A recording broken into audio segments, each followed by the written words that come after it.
23 European Parliament members who are on a private visit to Jammu and Kashmir have now backed the government on the Kashmir policy. In a media interaction on day 2 of the visit, the EU MPs have said that Article 370 is a matter that is an internal issue of India.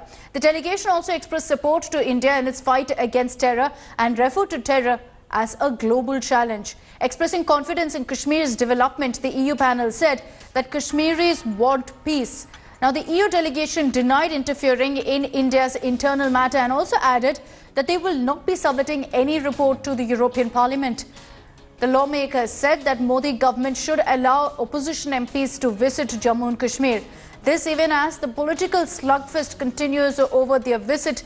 This particular panel has rejected the criticism, saying that they are very angry at being referred to as Nazi lovers. They further said that their visit to Kashmir is not political and that they are here only for fact-finding. And India Today's Anjana Om Kashyap spoke to some of these EU MPs on their visit to the valley. A very warm welcome to India.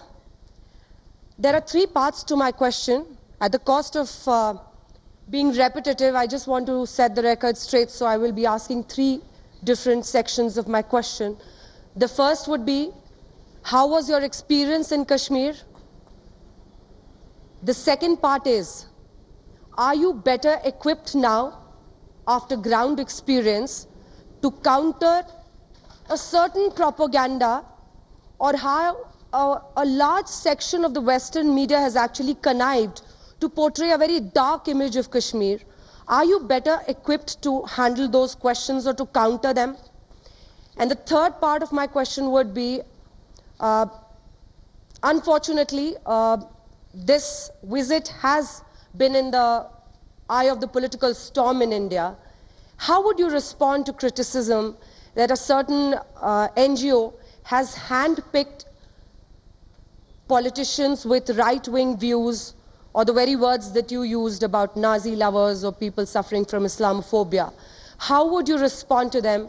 Because as you all told us about, you all have had a long political career and you've reached a certain level and you've come here to gather your facts, and that has been your purpose. So 3 parts of my question. First of all, it's a good sign that India has a very free press. You know, if you look at the neighboring countries of India, you won't see so much freedom and so much democracy in other parts of Asia and South Asia in particular. So this is first a good signal. Everybody has the right to say what they think. I understood are linked with internal Indian politics, which is not my concern. Excellent. And really, are we better equipped? Much better, but I would have preferred to stay longer. But unfortunately, we are active politicians with people to represent back home, so we have work to do also. So it's been a privilege. I've learned a great deal. I wish I could stay longer. Maybe I will come back with my wife another time to learn. And we're happy. We're used to controversy, but we believe in openness and transparency and answering questions and listening and learning. Honestly, I feel it very bad. For me, it's an offense. How can some journalists don't make correct job and don't see the biography of the people? I repeat, I think if we were Nazi or something like that,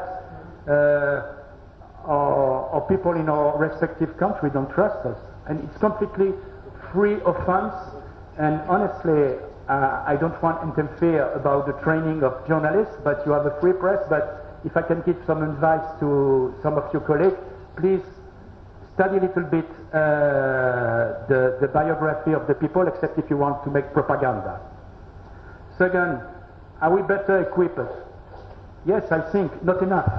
Of course, we will never be Kashmir citizenship. We will never be Kashmir. We don't live in Kashmir, but we are better equipped. Maybe I think both. All of us now will have another eyes about the situation in Kashmir, and it will be more interesting when we have more information in the media, because we have some information in the European media, but of course it's sometimes partial, sometimes not complete. And I think the second and the first question is nearly the same. How was my experience in Kashmir? I repeat, short, but good to have a first glance about the situation. And like my English colleague, I hope next time we will have more contact with civil society. But the information given by the authority was very interesting, and too, the information about terrorists given by the commandant of the force in this part of India was too very interesting to know the situation of terrorists. And as I said in my speech, I think terrorist is not finished. That means your problem sometimes could be us problem. That's why we are interesting too. We are not, Indian politics is your problem, but terrorism is common problem. And that's why for us it's interesting to be here. Meanwhile, as the opposition is questioning the government for allowing the EU delegation and not them, one of these MPs has actually backed the opposition, saying that they should also be allowed to visit the valley. It was very interesting, lots of data, lots of information, but I think if you let in people from the European Parliament, you should also let in opposition politicians from India. So there is some kind of disbalance, but and the government should somehow address it. I think as long as we have access to Kashmir, politicians from India are entitled to have access as well.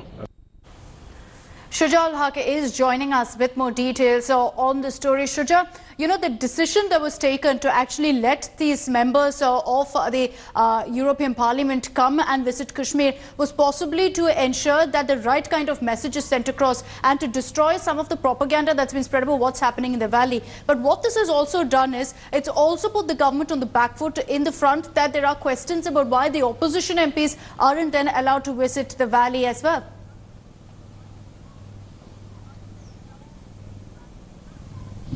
Well, that's correct. This visit has been mired with controversies. In fact, since yesterday in itself, when these MPs landed here in Srinagar, there have been various kinds of voices coming in. And of course, as you pointed out, one of them has been from the opposition parties, suggesting that if, foreign delegations can be allowed like this, why can't the MPs from the Indian Parliament be visiting here? Remember, many of these delegations of the parliamentarians who tried earlier have not been allowed. So there has been that criticism. Other than that, there also has been criticism on the kind of people and the access that these parliamentarians will have to meet the common man on the ground.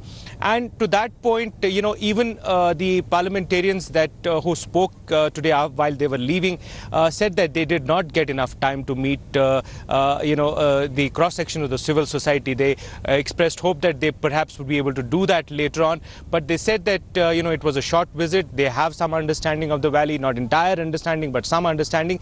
But overall, they have advocated for peace. If you hear what most of these MPs have said, is that the conflict that is going on between the two countries, they've said that they want peace in talks. So those have been the issues that they have raised here. But yes, to the point that this visit has been mired by controversy, that's a fact. Even now, we're sure. All right, we've lost our connection with Shuja. We'll go across to him in some time. But also, this visit by these European parliamentarians to Kashmir has stoked a big row, because we've been giving you details of how the opposition has been questioning the Modi government over facilitating this particular delegation. Many of them are also, keep in mind, from far-right parties. The Jammu PDP has claimed that they were denied permission to meet with their detained party chief Mehbooba Mufti. Meanwhile, BJP's ally in Maharashtra, the Shiv Sena too, has clearly opposed the EU delegation visit to Kashmir. In its mouthpiece, Samana, Sena asks why, questioned the EU delegation visit. Sena also claims that the Modi government is doing the same mistake as Nehru, who went to the UN on Kashmir. This as two EU MPs, Chris Davis and Irina von Weiss, claimed that they were uninvited after they sought unfettered access to Kashmiris. Davis told India Today that he was uninvited after he expressed his desire to travel freely in Kashmir and interact as well as meet locals. I was surprised to get this invitation because it seemed to me that it stressed the fact this would be a VIP visit to meet the Prime Minister and other dignitaries, and an opportunity to briefly visit Kashmir. And it suggested to me that this was very much an effort to promote the Indian government's point of view. And yet I have spoken in the European Parliament to express my concerns about the Indian government actions and about the situation in Kashmir. And so I was surprised to get an invitation of this kind. As you say, I said I'd like to accept the invitation, but I would like the opportunity to meet with ordinary people in Kashmir, perhaps accompanied by journalists and not by police officers or military personnel. And within 48 hours, the invitation was withdrawn on the grounds that the party was full. Now, that may or may not be the case. I cannot say, but I'm suspicious about it. So here's a look at some of the reactions that have come in from opposition leaders who are clearly up in arms over this particular visit by EU MPs to Kashmir.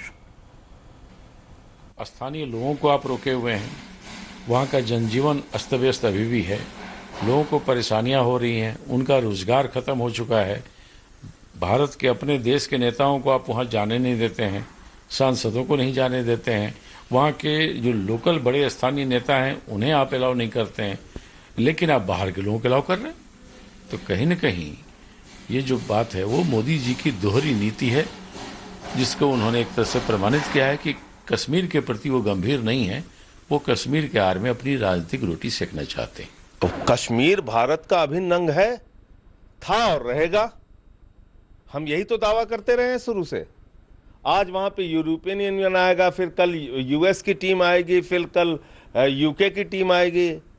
Kashmir हमारा हिस्सा है और हम कश्मीर के ऊपर कोई विदेशी राजनीति से समझौता नहीं कर सकते।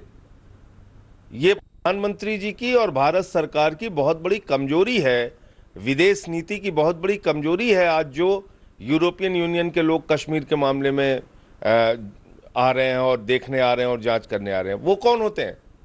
व्यर्थ है ये भाई। वो ऑफिशियल डेलीगेशन हो चाहे नहीं हो, वो यूरोपियन यूनियन के 27 सांसद हैं। 27 सांसद जाके यूरोपियन यूनियन में अपने मुल्क में जाके बात करेंगे कश्मीर में क्या स्थिति है, कैसे लोगों की परिस्थिति है। तो क्या इससे हमारे देश से एक मैसेज नहीं जाता है? इस बात पे राजनीति करने वालों को जगह कि ऑफिशियल नहीं है, अनऑफिशियल है, क्यों बुलाया गया है, इसका क्या मतलब है? विदेशी सांसद घूम के आ रहे हैं, अब बात करके आ रहे हैं, वो देश का एक मैसेज देंगे पूरे विश्व में, तो ये देश की एक इमेज मेकओवर होगा, तो उसमें गलत क्या है? जम्मू कश्मीर के अंदर जिस दिन से ये धारा हटी तो विपक्ष ने उसी दिन से अनाप शनाप बोलना जम्मू कश्मीर के बारे में, वहां तो खून की नदियां बह जाएंगी, आग लग जाएगी, झंडा उठाने वाला कोई नहीं बचेगा। यानी वो मैं कह सकता हूं कि एक ऐसा विलाप था जिसको विधवा विलाप कहा जा सकता है। धीरे धीरे पूरे दुनिया ने आज, क्योंकि दुनिया का डेलीगेशन गया, तो हमने सारे जहान को दिखाया कि हमारा कश्मीर और पाकिस्तान ऑक्युपाइड कश्मीर क्या है।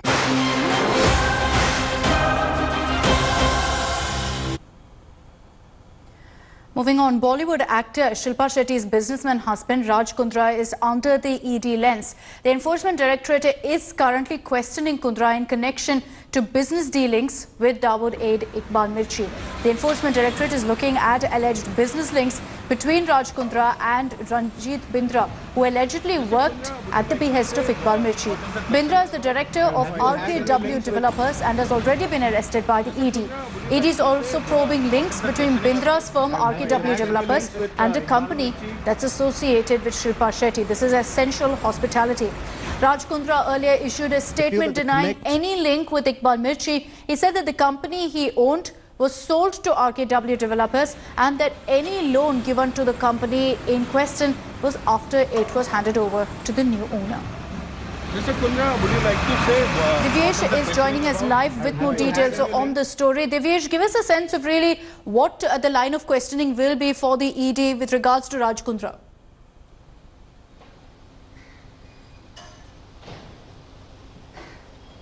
Akshita, Raj Kundra will be questioned by Enforcement Directorate officials regarding two suspicious transactions, one of which is of a prime property, a prime piece of land that was close to the Mumbai airport, which was sold by Raj Kundra to RKW Developers, which is a company run and owned by Ranjit Singh Bindra, who is one of the prime accused in the Iqbal Mirchi case, which is being probed by the agency. Another thing, RKW Realty Developers was also a partner in Essential Hospitality. It had invested in Essential Hospitality Limited, the same company in which Shilpa Shetty and Raj Kundra were directors. So these two suspicious transactions, there have been various suspicious transactions between the two companies, between the two firms, and there is a suspicion that a lot of money, hundreds of crores, has been laundered with the help of market operators and Hawala operators. Akshita, right now Raj Kundra is being questioned by Enforcement Directorate officials. He has brought some files with him to produce documents which were sought by Enforcement Directorate. He will also be asked regarding the deal with Bindra, and did he have any kind of association with Iqbal Mirchi while Bindra was working for Iqbal Mirchi. He was facilitating the deals, he was facilitating the proceeds of crime being laundered overseas to Iqbal Mirchi and his family members. So far when these questions have been put forth, Raj Kundra has come out to completely deny any link, but we'll have to see what really the developments after this investigation goes forward as well. Divyesh, thanks for joining us with those details. Thanks for watching the video. For more such news and updates, please like, share and subscribe to India Today. Also check out our other great videos from our channel. We know you will love to.